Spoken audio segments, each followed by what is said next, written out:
मक्खन तो एक हेल्दी फैट है, लेकिन फिर भी जब लोग मक्खन खाते हैं तो उनको सूट नहीं करता।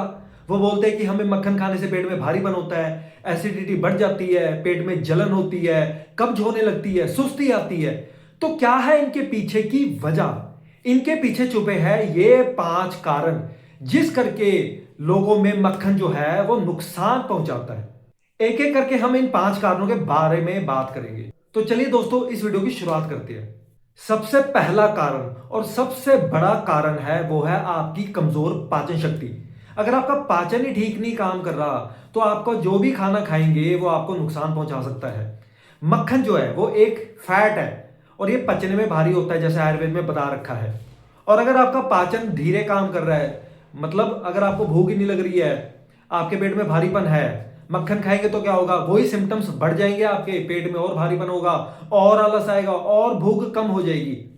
ऐसे ही अगर आपको एसिडिटी है, छाती में जलन है, मक्खन खाएंगे जो कि एक फैट होता है, उसको खाने से आपके एसिडिटी के सिम्टम्स बढ़ जाएंगे, क्योंकि फैट जो है वो एसिडिटी और एसिड रिफ्लक्स को बढ़ा देता है। इसी तरह अगर आपको कब्ज है तो मक्खन खाने से कब्ज जो है उससे आपको आराम नहीं मिलता, क्योंकि मक्खन जो है वो ग्राही अब्जॉर्बेंट होता है। ये बड़ी आंत में पहुंचता है तो मल को बांधता है और पेट को अच्छे से साफ नहीं करता है। तो याद रखिए, मक्खन यहां पर बुरा नहीं है, बुरा है आपका कमजोर पाचन। अगर आपका पाचन ठीक है तो मक्खन आपको सही से पचेगा। दूसरा जो कारण है वो है मात्रा, क्वांटिटी आप कितनी खाती है। हेल्दी फूड का मतलब ये नहीं होता है कि आप कोई भी मात्रा में उसको खाएंगे तो आपको पच जाएगा, आपको कोई नुकसान नहीं करेगा। ऐसा बिल्कुल नहीं है। मात्रा ही एक बहुत बड़ी चीज होती है। ज्यादा मक्खन आप खाएंगे तो क्या होगा? पाचन शक्ति आपकी कमजोर पड़ सकती है, पेट में भारीपन होगा, भूख नहीं लगेगी। एसिडिटी है तो एसिडिटी बढ़ जाएगी, आपको छाती में जलन होगी।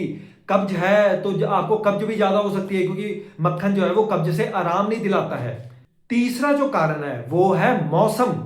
हर एक अपने फूड का एक अच्छा मौसम होता है, खाने का बेस्ट टाइम जो होता है। और अगर आप मक्खन को गलत सीजन में खाएंगे, मौसम में खाएंगे, तो ये आपको नुकसान करेगा। इंटरनेट को इस बात का नहीं पता है, लेकिन आयुर्वेद ने 5000 साल पहले बता दिया था ऋतुचर्या के बारे में। ऋतुचर्या का मतलब होता है मौसमों के हिसाब से अपनी डाइट में परिवर्तन लाना, ताकि आप लाइफस्टाइल बीमारियों से बचे रहे। जैसे बसंत ऋतु का टाइम लीजिए। बसंत ऋतु जो है वो एक डिटॉक्स का टाइम होता है। जो भी आपने सर्दी में खाया है, जो कफ जमता है शरीर में, वो शरीर उसको अब निकालना चाहता है, पिघले हुए कफ को निकालता है, ताकि आप आने वाली ऋतु के लिए आपका जो शरीर है वो तैयार हो सके और बीमारी से बच सके। इसीलिए आयुर्वेद बोलता है बसंत ऋतु में आपने कोई भी भारी चीजें, फैट वाली चीजें नहीं खानी है। लेकिन लोग खाना शुरू कर देते हैं तो क्या होगा? फिर शरीर में भारीपन होगा, भूख नहीं लगेगी, पाचन शक्ति कमजोर होगी, कब्ज होगी, कुछ लोगों में छाती में भारीपन हो सकता है, सर्दी जुकाम भी हो सकती है, और अगर आपको कोई क्रॉनिक पुराना बुखार है तो वो भी बढ़ सकता है। ऐसे ही सर्दियों के मौसम में क्या होता है? लोग सोचते हैं कि फैट अच्छा है, ठीक है, आप खाइए, फैट खाइए, लेकिन आपको पता होना चाहिए कि जो मक्खन है वो ग्राही है, अब्जॉर्बेंट है, वो मल को बांधता है, ये कब्ज से राहत नहीं दिलाता है। और सर्दियों में मक्खन की जगह घी खाना ज्यादा अच्छा रहता है। चौथा जो कारण है वो है आपकी बॉडी टाइप। देखिए, हर एक का शरीर एक जैसा नहीं होता। हम सबकी शक्लें अलग है तो शरीर भी अंदर से उसमें थोड़ा बहुत फर्क है। आयुर्वेद ने तो 5000 साल पहले बोल दिया था कि जो शरीर है वो मुख्य 3 तरह की प्रकृति होती है, उनमें वात, पित्त और कफ की प्रकृति। अब जो मक्खन है वो एक भारी फूड है, पचने में भारी है ये। इसकी जो तासीर है वो भी ठंडी है। ये वात दोष को तो शांत करता है, लेकिन दोष को बढ़ा देता है। तो जिनकी कफ की प्रकृति है, जो लोग थोड़े मोटे होते हैं, जिनका जो पाचन है थोड़ा स्लो होता है, जो स्पाइसी चीजें पसंद करते हैं, वो मक्खन खाएंगे तो उनके पेट में भारीपन होगा, भूख कम लगेगी, आलस भी आएगा, नींद भी ज्यादा आएगी। ऐसे ही जिनकी भी वात की प्रकृति है, मक्खन हालांकि वात दोष को शांत करता है, लेकिन याद रखे मक्खन जो है वो बड़ी आंत में मल को बांधता है, ये आपको कब्ज से राहत नहीं दिलाता है। तो जिस करके वात की प्रकृति वालों को थोड़ी दिक्कत होती है, उनको पेट नहीं साफ होता। अब बात करें पित्त की प्रकृति वालों की। मक्खन जो है हालांकि तासीर में ठंडा तो होता है, लेकिन मक्खन एक फैट है, और जो भी फैट होते हैं वो पित्त की प्रकृति वालों में गर्मी पैदा करते हैं पेट में, क्योंकि उनके पेट में पहले से ही ज्यादा गर्मी होती है, तो उनको थोड़ी जलन होती है जब तक मक्खन पच रहा होता है। लेकिन जब ये बाद में पच जाता है अच्छे से, फिर उनके शरीर में ठंडक आती है, तो शुरुआत की गर्मी देता है पित्त की प्रकृति वालों में। इसलिए वो बोलते हैं कि मक्खन खाने से या कोई फैट खाने से उनके पेट में गर्मी बनी रहती है 1-2 घंटे तक। पांचवा और आखिरी जो कारण है वो है गलत समय और रॉन्ग फूड कॉम्बिनेशन से मक्खन को खाना।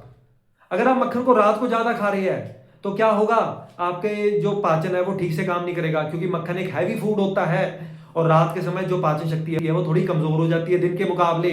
मक्खन खाना तो आप दिन के समय खा सकते हैं, लेकिन इससे भी जो ज्यादा खतरनाक होता है वो होता है रॉन्ग फूड कॉम्बिनेशन।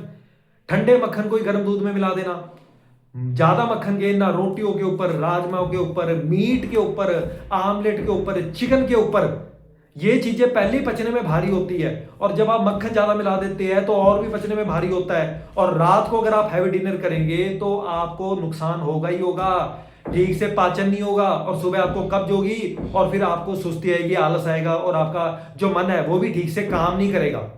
तो मक्खन खाइए, सही फूड कॉम्बिनेशन से खाइए और सही समय पर खाइए, तभी आपको नुकसान नहीं करेगा। तो मैंने आपको एक रोजमर्रा के 5 कारण बता दिए जिसकी गलती रोज लोग करते हैं।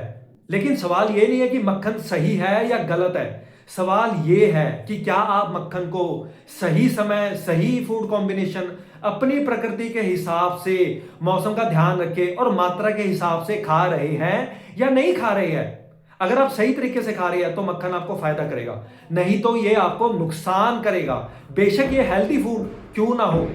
तो ये था दोस्तों आज की इस वीडियो में, मैंने आपको 5 कारण बताए जिनसे जो मक्खन आपको नुकसान पहुंचाता है। आशा करता हूं आपके जो डाउट है वो क्लियर हुए। अगर आपका कोई डाउट है तो कमेंट में पूछिए।